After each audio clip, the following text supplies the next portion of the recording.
दोस्तों, पाकिस्तान का education system कितना ज़्यादा फ्लॉड है ये तो हम जानते हैं। और उसका एक मटेरियल एस्पेक्ट भी है। लेकिन आज मैं ज़रा दूसरे एस्पेक्ट को टच करूंगा कि कैसे हमारा एजुकेशन सिस्टम हमारी सोसाइटी को मॉरली बैंकरप्ट कर रहा है। हमारे यहाँ जब भी किसी शख्स के ज़्यादा नंबर आ जाते हैं, किसी लड़के के किसी लड़की के, तो फौरन मीडिया वाले पहुंच जाते हैं उसके घर उसका इंटरव्यू लेने। अब इससे जो नैरेटिव बनता है वो ये है कि तुम लोग सिर्फ उसको इज्जत देते हो कि जिसके नंबर ज़्यादा हैं। और जिस तरह की पटियां चलाते हो, जिस तरह का तुम नैरेटिव बनाते हो, लोगों को जो चीज़ बताते हो वो ये है कि अगर तुम्हारे नंबर ज़्यादा हैं, अगर तुम्हारी अचीवमेंट ज़्यादा है, तो तुम्हारी इज्जत की जाएगी। और वो शख्स और जो कुछ कर नहीं पा रहा, जिसके नंबर कम है, उसको कहा जाता है कि वो नालायक है। शुरू से लेके जब से वो स्कूल में जाता है और जब वो स्कूल से पास आउट होता है या एजुकेशन से अपनी फारिग होता है, जब तक उस शख्स के नंबर खराब आ रहे होते हैं, ऐसे इंसान को नालायक कहा जाता है। बहुत ज़्यादा टैग्स लेबल्स लगा दिए जाते हैं उस इंसान के साथ। और उसको ऐसे पेश किया जाता है जैसे वो सोसाइटी का विलेन है, जैसे वो कोई मॉरली बुरा इंसान है। उस इंसान को अपने आप से शर्मिंदगी होनी शुरू हो जाती है। ये हमारी सोसाइटी की सोच है। यानी हम लोग और मीडिया और सोशल इंस्टीट्यूशन जितने भी हैं हमारे यहाँ, टीचर्स हो गए, स्कूल्स हो गए, मीडिया हो गया, वो सब मिलकर एक नैरेटिव को प्रमोट करते हैं। और वो ये है कि तुम्हारी इज्जत तब की जाएगी अगर तुम्हारी कोई अचीवमेंट है। यानी इंसानियत हम लोगों में नहीं है। हमें इंसानों की इज्जत करना नहीं आती। जब तक हम ट्रांजैक्शनली किसी इंसान से कुछ ले नहीं लेते या कुछ इंसान हमें कुछ देने के काबिल नहीं हो जाता, तब तक हम उसकी इज्जत नहीं करेंगे। और हम सिर्फ उसकी इज्जत करेंगे जो हमारे किसी काम का है। यानी इससे उस इंसान की नालायकी नहीं नजर आती जिसकी ये लोग इज्जत नहीं करते, या जिसको ये लोग नालायक बताते हैं, या बैक बेंचर कहते हैं, इस तरह की बातें जो करते हैं। बैक बेंचर तो खैर वो एक अलग कम्युनिटी है, वो किसी ना किसी तरह आगे निकल जाती है अपने फ्लीटिंग कॉन्फिडेंस के थ्रू। लेकिन वो लोग जो बैक बेंचर्स भी नहीं होते, कह लें जरा एवरेज होते हैं, यानी ना टॉप पे होते हैं, ना आगे फ्रंट बेंचर्स होते हैं, ना बैक बेंचर्स होते हैं, एवरेज। एवरेज लोगों की मैं बात कर रहा हूँ कि उनको, कि वो जहाँ दोनों साइड पे जब वो फिट नहीं हो पाते, तो किस तरह उनको मॉरली बैंकरप्ट कह दिया जाता है। हालांकि मॉरली अक्सर मैंने देखा है कि सबसे बेहतर इंसान मॉरली ये लोग होते हैं।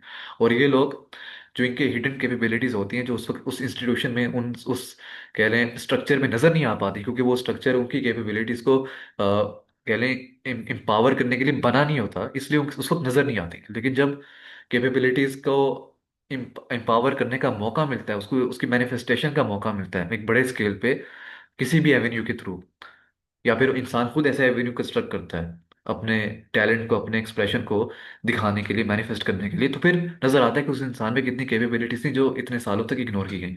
लेकिन जो भी टीचर्स बात करते हैं, जो भी माँ बाप हमारे यहाँ बातें करते हैं, वो अपनी कहानियों में ये एक इंसान में ठूंस देते हैं बातें कि तुम्हें इस तरह नहीं बनना, तुम्हें उस तरह नहीं बनना, तुम्हें एक कहानी बना देते हैं, एक आर्क टाइप पर्सनैलिटी बना देते हैं कि फलाने का बच्चा था, वो इस तरह था, ऐसे करता था, अब देखो कहाँ पर है, रुल रहा है, खुआर हो रहा है। यानी हमारी इतनी सती सोच है, इतनी शैलो है हमारी सोच, कि हमने ये नहीं सोचा, एक ये तो हम सोच नहीं सकते कि इकोनॉमिक सिस्टम का इनजस्टिस क्या था, हिस्टोरिकल इनजस्टिस क्या है, हिस्टोरिकल ऑपरेशन, इकोनॉमिक ऑपरेशन क्या है, और इकोनॉमिक स्ट्रक्चर कितना ज़्यादा ऑपरेसिव है जिसकी वजह से एक इंसान रुल रहा है, खुआर हो रहा है। हम उस पर बात नहीं करेंगे। हम उस पर वो ब्लेम करते हैं कि उसकी गलती थी, उसने किया जो किया। यानी इतनी शैलोनेस है हम लोगों की सोच में, हमारे इंस्टीट्यूशन की सोच में, जो जितने भी सोशल इंस्टीट्यूशंस हैं, जिसमें टीचर्स हैं, ये स्कूल्स हैं, जिसमें माँ बाप हैं, और यूनिवर्सिटी है, और मीडिया खास तौर पे, क्योंकि मीडिया भी इसको बहुत ज़्यादा मिल्क करता है, इन चीज़ों को, इन नैरेटिव्स को उठाते हैं, उन्हें मसाला चाहिए होता है। अब उस मसाले को वो लोगों के सामने पेश करते हैं, लोगों को तो नहीं पता मसाला, लोग उसको बाय करते हैं। वो समझते हैं कि ये हकीकत है, हमें इसी रविश पे चलना है। जिसके नंबर ज़्यादा हैं, जिसने कोई अचीवमेंट की है, कोई मेडल ले लिया है, तो हमें उसकी इज्जत करनी है। क्यों? क्योंकि मीडिया उसकी इज्जत कर रहा है, हर कोई उसकी इज्जत कर रहा है। यानी हम खुद से नहीं सोचते कि हम में इंसानियत क्यों नहीं है, हम क्यों इंसानों की इज्जत नहीं ना करें, हम क्यों सिर्फ ट्रांजेक्शनल बेसिस पे इंसानों को इज्जत दें। यानी इस बेस पे कि वो बंदा कुछ कर रहा है, कुछ कंट्रीब्यूट कर रहा है। और इसको भी अगर हम साइड पे रखते हैं, यानी ये बातें तो समझनी चाहिए थी ना हमें कि इकोनॉमिक इनजस्टिस क्या है, इकोनॉमिक सिस्टम क्या है, उसका ऑपरेशन क्या है जिसकी वजह से एक इंसान नाकाम है, और हिस्टोरिकल इंजस्टिस इतना ज़्यादा हुआ है कि जो आज तक इसकी कंटिन्यूटी हमें देखने को मिलती है। अब कोई इक्का दुक्का बंदा टॉप कर जाता है या मेडल ले लेता है, वो किसी तरह एडजस्ट हो जाते हैं मेन स्ट्रीम में, और वो भी कोई खास कुछ नहीं करता, वो कोई कुछ नहीं उखाड़ता, कोई सोसाइटी को कुछ नहीं देता, उसकी सिर्फ जॉब लग जाती है। वो इस एक इकोनॉमिक ऑपरेशन के सिस्टम में, एक्सप्लॉयटेशन के सिस्टम में वो एक कॉग बन जाता है, वो एक टूल बन जाता है। उसमें भी वो टॉप रैंक पे नहीं होता, वो कैपिटलिस्ट का गुलाम होता है। बस क्योंकि वो कैपिटलिज्म का अच्छा गुलाम है, कैपिटलिस्ट की इंडस्ट्रीज का अच्छा गुलाम इंजीनियर है, या गुलाम कह लें कोई भी उसकी ऑक्यूपेशन है, डॉक्टर या डॉक्टर है, ठीक है, डॉक्टरों का भी वैसे यही अब मामला है, कोई इंसानों की खिदमत नहीं कर रहे, पैसा कमाने के लिए कर रहे हैं। और जो दवाइयाँ बेच रहे हैं उसकी भी, उन ड्रग्स वगैरह की भी कई सारी मसाइल उनके देखने को मिलते हैं कि इतने ज़्यादा वो हेल्थ के लिए हैजर्डस होते हैं।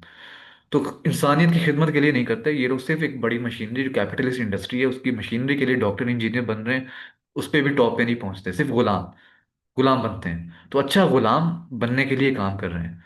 कोई इनकी कंट्रीब्यूशन नहीं, कुछ नहीं है, कोई ये टॉप पे नहीं पहुंच जाते। तो ये भी एक एजुकेशन सिस्टम का एक और एस्पेक्ट है कि आप बड़ा इनको सराहते हैं कि बड़ा काम कर रहे हैं, बड़ी इनको इज्जत दे रहे हैं, वो सिर्फ गुलाम है और इनकी कोई कैपेबिलिटी नहीं, कोई अचीवमेंट नहीं है। और वो लोग जो नहीं कर पाते उनको हम ब्लेम करते हैं कि वो नालायक हैं, उनकी इज्जत नहीं करते, वो एवरेज हैं। हालांकि कोई एवरेज नहीं होता, कोई भी नालायक नहीं होता। लेकिन ये कहाँ से जहालत टपकी है कि हम लोग कैटेगराइज कर रहे हैं कि ये लायक है इसकी इज्जत करनी, ये नालायक है इसकी इज्जत नहीं करनी। ये आ कहाँ से रही हैं बातें? ये उसी कैपिटलिज्म की आइडियोलॉजी से डिराइव हो रही हैं सारी चीजें, उसी ट्रांजैक्शनल रिलेशन से डिराइव हो रही हैं, प्रॉफिटाइजेशन की फिलोसफी से, कि जहाँ पे आप सिर्फ उस इंसान की इज्जत करेंगे जो कुछ कंट्रीब्यूट कर पा रहे हैं, जिससे आपको कुछ हासिल हो रहा है, आप सरप्लस जनरेट कर पा रहे हैं। यानी जो इतने सारे हिस्टोरिकल हिस्टोरिकल इंजस्टिसेस हुई हैं, जो इतना हिस्टोरिकल ऑपरेशन हुआ है इतनी सारी कम्युनिटीज पे, वो आप अकाउंट नहीं करेंगे। ब्रूट फोर्स के थ्रू हिस्टोरिकल ऑपरेशन किया गया, फोर्स के थ्रू, कोई आपने टैलेंट का इस्तेमाल नहीं किया प्रोडक्शन के लिए, आपने लोगों की मेहनत को इस्तेमाल किया, उनकी मेहनत को कैपिटलाइज किया और आपने अपनी वेल्थ को जनरेट किया।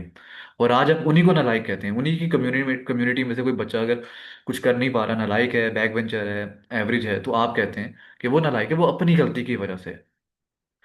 और अगर उन्हीं कम्युनिटी में से कोई इक्का दुक्का बंदा टॉप कर जाता है तो आप कहते हैं देखो इसने भी तो टॉप किए। अरे भाई तुम्हें क्या पता है क्या कॉम्प्लेक्सिटीज थी, क्या लेयर्ड रियलिटीज थी उनकी सोशल लाइफ की, कि जिसकी वजह से एक बंदा ऊपर उठ गया, एक बंदा नहीं उठ सका।